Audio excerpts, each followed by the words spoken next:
My parents fed my sister's kids expensive takeout, told mine to eat scraps, so I made one call, and chaos erupted. Ask the kids what they want, my mum said. That she wasn't talking about my kids, only my sister's. Mine were told to eat whatever scraps they could find in the kitchen. My sister laughed. My parents shrugged. So I took my kids to the most expensive steakhouse in town, and after one phone call, everything they thought they controlled exploded. By the time dessert hit our table, my phone was blowing up. My parents were in full panic mode. I'm a single mom of 2 amazing children, living in Chicago. I work hard, never ask for favors, and show up for everyone, especially family. But apparently, that loyalty doesn't go both ways. We were at my parents' house for a casual Saturday. The plan? Order food, hang out.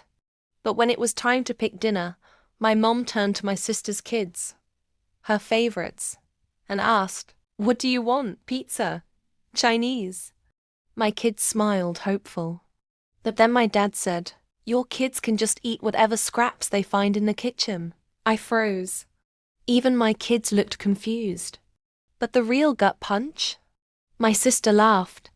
"Yeah, they're used to basic food, right?" That was it. I calmly stood up, grabbed my kids' backpacks and said, "Let's go somewhere we're appreciated." 30 minutes later, we were seated in a private booth at Prime and Ember, a luxury steakhouse overlooking the lake. But before we ordered, I made one call, to someone my parents forgot I knew, their landlord. You see, a few years ago I quietly bought a 35% stake in the property management company that owns their building. My parents never knew, so I called the managing partner and said, "Remember Unit 402? I need you to review the lease renewal status.